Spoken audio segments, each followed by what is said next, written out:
Boa noite a todos os nossos irmãos do Centro Espírita Pai José Cambinda. É com muita alegria que nós temos mais essa oportunidade de encontro, embora ainda seja um encontro virtual.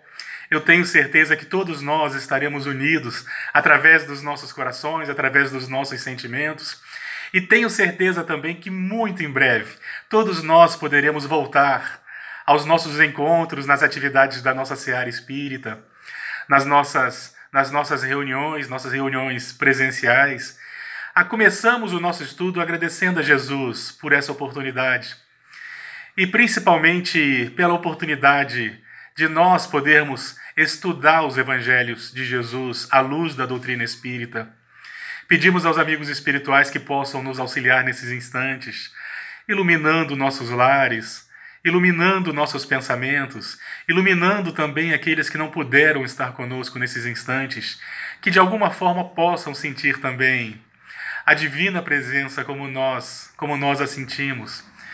E gostaria de iniciar o nosso estudo como sempre o fizemos, lembrando daquele que é a luz do mundo para todos nós. Quando nós pegamos o Evangelho de João, o último versículo do Evangelho de João, particularmente, nós encontramos uma informação muito interessante. João teria dito que mesmo que nós tivéssemos condições de reunir todos os livros conhecidos na humanidade, ainda assim nós não teríamos condições de registrar o que foi a presença de Jesus entre nós. E nós imaginamos verdadeiramente a complexidade que era registrar os feitos de Jesus, a sua mensagem. Talvez faltasse até vocabulário naqueles instantes. Jesus, a luz do mundo, que corporificou-se para que pudesse nos trazer os exemplos, as exemplificações das virtudes necessárias para que nós pudéssemos vencermos-nos. Caminhou entre nós, deixando pegadas luminosas. Esteve verdadeiramente entre nós, nos garantem os Espíritos, exatamente espalhando as sementes, essas sementes que foram capazes de atravessar os séculos, e até hoje nós nos nutrimos desses frutos maravilhosos que nos auxiliam, séculos mais tarde ainda nos auxiliam para a tarefa da nossa reforma íntima. O nosso propósito na Terra é o propósito da reforma íntima e da caridade. Em determinado momento, Jesus nos recebeu a todos nesse educandário divino, para que nós pudéssemos encontrar aqui tudo aquilo do qual nós necessitamos, para que nós pudéssemos vencermos-nos, para que nós pudéssemos purificarmos-nos, para que nós pudéssemos progredir. E quando nós meditamos nesse último versículo do Evangelho de João, nós ficamos imaginando o privilégio que era a presença de Jesus. Muitos, é bem verdade, não souberam aproveitar essa grande oportunidade, mas houveram aqueles que souberam aproveitar a presença de Jesus, que o acompanharam, que o seguiram, que se alimentaram dos pães que ele havia repartido, tiveram a oportunidade de beber da fonte, dessa água cristalina, maravilhosa. Mas a sua mensagem não se esgotou a seu tempo. E ao longo de toda a historiografia recente, a historiografia mais recente, nós tivemos diversos personagens que vieram em seu nome para que nós pudéssemos relembrar a sua mensagem, para que nós pudéssemos de alguma forma não esquecer do que ele havia dito. Ele prometeu-nos então um consolador. Aquele que iria fazer com que nós relembrássemos da sua mensagem e poderia nos dizer ainda mais que Jesus não tinha condições de dizer naqueles instantes. E nos deu de presente a proposta espírita. A proposta espírita é o Consolador, é o Cristo redivivo entre nós, para que nós possamos ter novas oportunidades de recomeço, para que nós possamos ter aquelas oportunidades que foram dadas na primeira hora para aqueles que souberam aproveitar, porque nós sabemos que sempre teremos novas oportunidades, de recomeço. Então outra oportunidade nos é ofertada nesses instantes. E quando nós falamos da complexidade que devia ser caminhar ao lado de Jesus e tentar registrar os seus feitos, a sua mensagem, nós vamos escolher aqui um único dia na vida de Jesus. Um dia que é registrado pelos 3 evangelistas. Nós vamos encontrar esse dia no Evangelho de Lucas, nós vamos encontrar esse dia no Evangelho de Mateus, no Evangelho de Marcos. Apenas João, curiosamente, não relata esse dia, mas esse dia teria começado de uma forma muito estranha. Segundo os evangelistas, nas primeiras horas da manhã, Jesus caminhava numa praia e uma multidão já o acompanhava. Era natural que seria assim, e não seria diferente nos dias de hoje. Era Jesus, pelo amor de Deus. Se nós ouvíssemos falar de um peregrino, de um homem que espalha amor, de um homem que espalha fraternidade e cura, de um homem que nos nutre de esperança e que nos robustece em nossa coragem, será que nós também não iríamos ao seu encontro? Muitos foram ao seu encontro, muitos tentaram segui-lo, e nós sabemos pelos registros dos evangelhos que onde quer que Jesus estivesse, não eram mais aqueles 12 dos primeiros instantes, mas uma multidão já o acompanhava. Curiosamente, nesta praia, possivelmente em Cafarnaum, quando Jesus caminhava, já uma multidão o acompanhava, ávidos por beber daquela fonte cristalina das mensagens renovadoras. Jesus, extremo, perfeito pedagogo que era, ele percebendo que as pessoas não tinham condições de ouvi-lo, ele resolve adentrar uma barca e, distanciando-se um pouquinho apenas da praia, ele consegue falar à multidão e fazendo com que todos o observassem.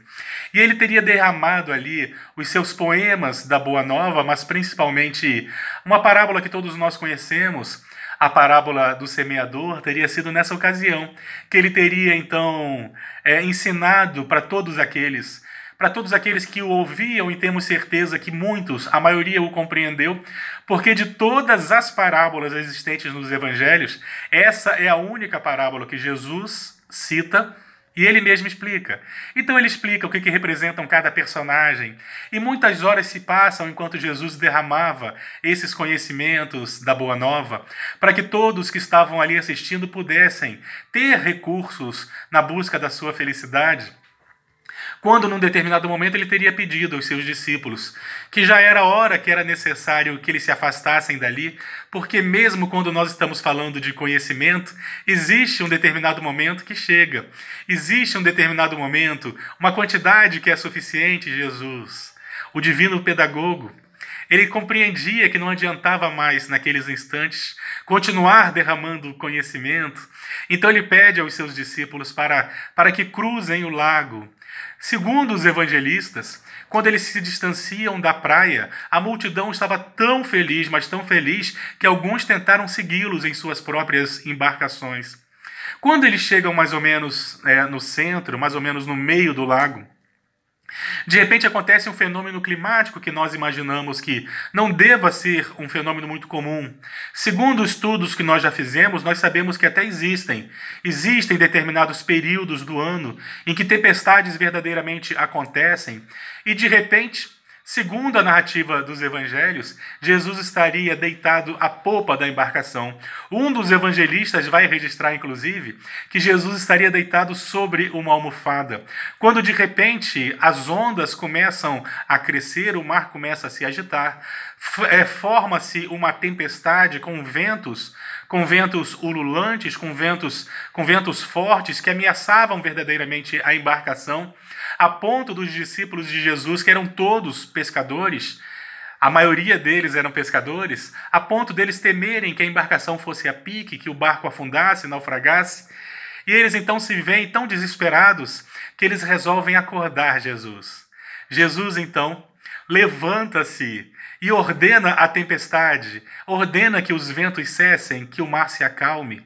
E os discípulos ficam impressionados. Quem é esse que até as ondas e os ventos obedecem? Jesus, então, chama a atenção dos seus discípulos, perguntando onde estaria a fé deles, e volta à posição em que se encontrava quando tudo se iniciou. É uma passagem muito curiosa, é uma passagem que todos nós conhecemos, aquela passagem que nós conhecemos como a tempestade sendo aplacada. Mas existem alguns símbolos aí que nós devemos meditar. O primeiro símbolo é que Jesus se encontrava à popa da embarcação e não à proa. Jesus se encontrava à popa da embarcação. e encontrava-se dormindo, segundo os evangelistas. Isso, quando nós fazemos um paralelo para nossas próprias vidas, existe nisso uma lição. Porque em nossas vidas é exatamente assim. Jesus nos acompanha, mas a tarefa de guiar a nossa barca nos pertence. Somos nós que temos responsabilidade por nossas vidas, de Jesus e seus mensageiros, naturalmente, nossos guias. Eles nos acompanham, eles estão conosco, mas a tarefa é nossa. No momento em que nós percebermos que nós não conseguiremos, eles assumem o controle. É natural que seja assim, mas somos nós, a tarefa é nossa. Jesus estava na polpa e não à proa conduzindo a barca, porque a tarefa de conduzir era deles, dos seus discípulos. Quando nós fazemos um paralelo em nossas vidas, nós percebemos que algo semelhante acontece em nossas vidas o tempo todo. A tarefa é nossa, mas Jesus está conosco para que nós não titubeemos na fé, para que nós tenhamos certeza de que nunca estaremos desamparados, ao desalento, ao abandono. Jesus garante-nos que nenhuma de suas ovelhas se perdem. Então, confiemos na luz do mundo. Jesus é o grande farol em nossas vidas, que vai sempre nos orientar no caminho do porto seguro. Mesmo naquelas noites tempestuosas de mar bravio, o farol segue aceso, orientando os navegantes. Confiemos. Jesus está conosco na barca. A tarefa de conduzi-la é nossa, mas Ele está conosco e isso basta.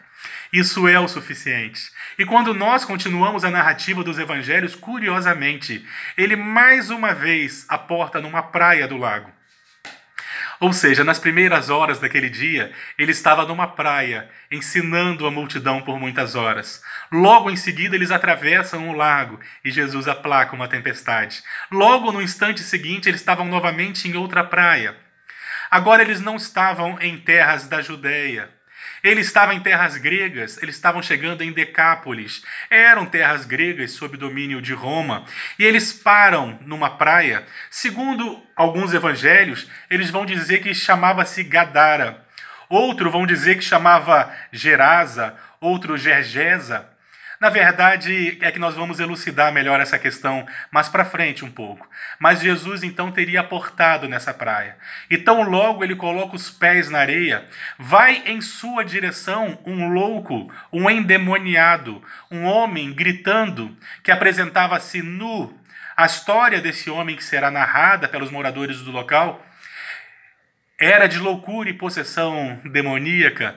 Segundo as informações dos evangelhos, esse homem havia enlouquecido, morava no meio dos túmulos, passava dia e noite gritando. As autoridades locais tentaram prendê-lo diversas vezes, mas tamanha era a sua loucura que ele arrebentava os grilhões que o prendiam, grilhões de ferro, cordas. Ele arrebentava, ele não se vestia, ele permanecia nu entre os túmulos, gritando e se ferindo com pedras. Quando ele vê Jesus chegando, ele vai em direção a Jesus enfurecido, perguntando: que temos nós contigo, Jesus? Por que vieste nos importunar? No Evangelho de Mateus nós vamos encontrar uma frase muito curiosa. Se esse personagem endemoniado teria perguntado assim para Jesus: acaso viestes atormentar-nos antes do tempo? Acaso vieste nos atormentar antes do tempo? Conforme aquele personagem se aproxima de Jesus, Jesus imediatamente trava um diálogo que nós temos poucas informações, mas Jesus teria perguntado quem era ele. E ele teria respondido que Jesus poderia chamá-lo de legião, porque eram muitas. Segundo o nosso entendimento, aquele homem sofria de uma possessão espiritual, ele sofria de um processo de subjugação. Quando nós pegamos uma obra de Emmanuel chamada Seara dos Médiuns, Emmanuel faz uma dissertação sobre o que acontecia com esse personagem. Seria ele um médium sofrendo uma obsessão, um processo de vampirização? Estaria ele sofrendo uma subjugação onde a sua vontade era privada? Era privada exatamente por aqueles personagens que o atormentavam? Jesus imediatamente ordena para que eles saiam dali, para que eles poupem a vida daquele homem, para que eles libertem aquele homem. Aqueles personagens, então, que se apresentavam a Jesus como legião, vão dizer para ele: então permita que nós possamos possuir os porcos que passam por aqui. Ali era uma região de produção de porcos, de criação de porcos. Alguns poderão estar se perguntando, como assim criação de porcos? Judeus não comiam carne de porco, mas nós temos que nos lembrar que Guedara, que Gergesa, que aquela região fica em Decápolis, era uma terra grega. Passavam por ali criadores de porcos. E uma vara com cerca de 2.000 porcos estava naquele local. Eles então abandonam.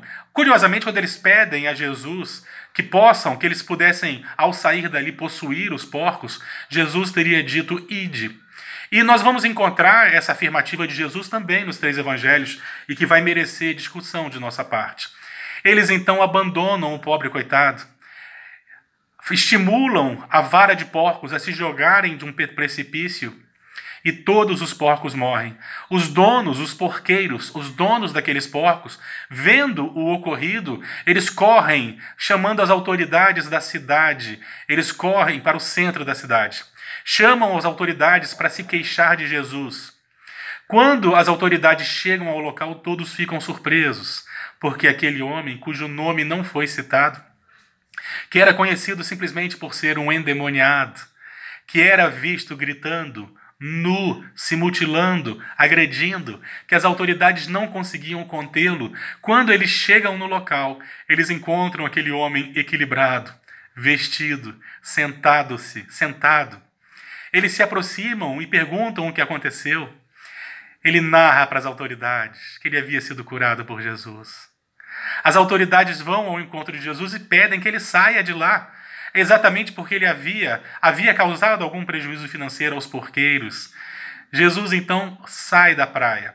Ele volta à sua barca, mas aquele homem vai ao seu encontro e lhe pergunta se poderia segui-lo. Jesus então pede a sua colaboração, dizendo que bastava que eles contassem, o que havia acontecido para todos aqueles que ele encontrassem. Então ele vai a Decápolis, às cidades gregas, narrar o que havia acontecido. Mas quando nós pegamos essa passagem, nós observamos que existem diversas controvérsias. Primeiro, em relação à cidade. Quando o evangelista Mateus nos fala que a cidade chamava-se Gadara, nós encontramos aí um problema, porque a cidade de Gadara, ela fica a cerca de 70 quilômetros do litoral. Como pode, então, Jesus ter chegado em Gadara e os porcos terem se lançado ao mar? Imaginamos uma vara de 2.000 porcos correndo durante 70 quilômetros para poderem se atirar de um precipício na direção do mar. Então é possível que não fosse a cidade de Gadara. Outro evangelista, Marcos, vai dizer que era Gerasa. Segundo um pesquisador que eu gosto muito, o professor Severino Celestino, que esteve no local por 2 vezes exatamente para elucidar essa questão, segundo ele, a cidade seria Gergesa.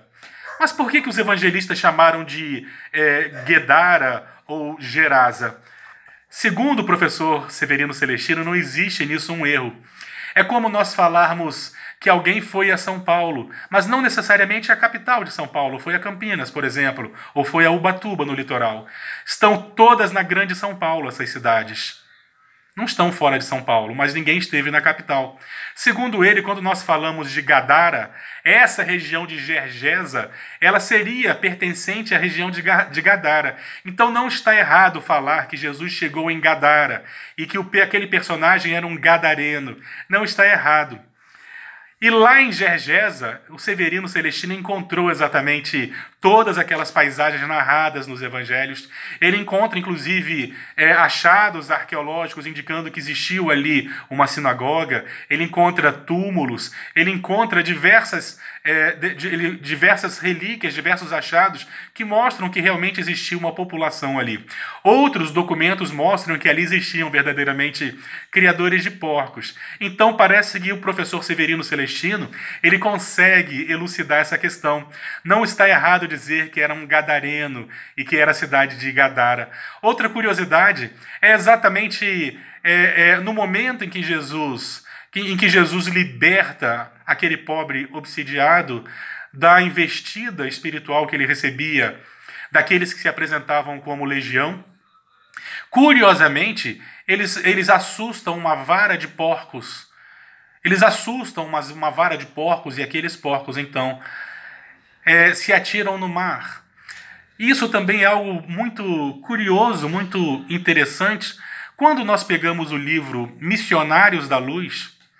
O livro Missionários da Luz, que é o terceiro livro da saga André Luiz nos fala que verdadeiramente espíritos muito animalizados, eles se nutrem da morte de determinados animais. Ele vai falar isso exatamente no momento em que eles vão a um matadouro e eles encontram dentro desse matadouro uma paisagem sombria, uma paisagem apiedante de diversos espíritos que se nutrem exatamente dos fluidos vitais, da morte daqueles animais. Era um matadouro onde existia a morte de bois, de porcos, de aves. E era uma visão muito deprimente aos olhos de quem estivesse no mundo espiritual. Então nós compreendemos que aqueles personagens, de alguma forma, eles assustam aquela vara de porcos exatamente para que pudessem se nutrir de alguma forma, causando algum prejuízo para os personagens que os criavam, os chamados porqueiros, fazendo com que eles se revoltassem com a presença de Jesus e pedissem às autoridades a retirada ou a saída de Jesus daquela região. Mas de tudo isso que nós narramos, e é uma passagem um tanto controversa, que poucas vezes nós vimos sendo estudada na nossa seara espírita, nas nossas instituições, tem uma frase que me chama muito a atenção. Legião teria perguntado para Jesus assim: acaso vieste nos atormentar antes do tempo previsto? Essa frase, ela merece uma contemplação maior de nossa parte. Legião teria perguntado a Jesus: acaso vieste nos atormentar antes do tempo? Já era chegado o tempo? Que tempo é esse? Manuel Filomeno de Miranda, ele vai nos esclarecer que existiria um tempo, isso era de conhecimento de todos, que Jesus iria para as regiões mais densas da paixão humana, do rancor, da mágoa, e aqueles personagens seriam conduzidos à reencarnação. Quando nós pegamos o livro Libertação, o último livro da saga André Luiz, nós sabemos que existem verdadeiramente personagens nas regiões mais profundas da mágoa, do rancor e do ódio, que permanecem por muitos séculos nessa região. Isso porque a reencarnação ela não é obrigatória. Ela tem relação direta com o nosso livre-arbítrio. Ninguém é obrigado a reencarnar. Muitos espíritos permanecem muito tempo na erraticidade. E quando eles recebem novamente oportunidade da reencarnação, eles são conduzidos a esclarecimentos, eles são conduzidos por seus guias, por seus anjos, às vezes sem nem percebê-los. Eles são conduzidos à reencarnação. O livre-arbítrio e a vontade de reencarnar só não é respeitada quando o espírito não tem condições. Nós sabemos que existem espíritos que estão temporariamente sem condições de responderem por eles mesmos. Então eles são conduzidos por sua família espiritual, por seus guias, por nossos anjos, à reencarnação, mas de uma forma geral. O que os espíritos nos esclarecem, principalmente nas obras de André Luiz, é que o espírito permanece na erraticidade. Ele permanece na erraticidade até que ele sinta novamente vontade de reencarnar. E dentro de algumas colônias espirituais existem até ministérios que organizam, que auxiliam, estudos, palestras. Então nós sabemos que muitos espíritos, isso está no livro Libertação, primeiramente, muitos espíritos permanecem muitos séculos na erraticidade e permanecem nas regiões onde coadunam as suas vibrações, às vezes de rancor, de ódio, de ressentimento. E segundo Manuel Filomeno de Miranda, haveria um tempo em que seria necessário que esses espíritos fossem retirados de lá, exatamente para que eles pudessem ter novas oportunidades, porque a lei é de amor. Sendo a lei de amor, todos nós temos oportunidades de recomeço, e eles estavam se privando dessas grandes oportunidades e Jesus teria ido pessoalmente convidá-los, encorajá-los, para que eles pudessem reencarnar, e isso aconteceria ao final desse período que nós aprendemos a chamar de transição planetária. Muitos desses espíritos foram trazidos à reencarnação ao longo do século XX e permanecerão conosco, reencarnando, recebendo novas oportunidades. E o nosso papel nesse momento?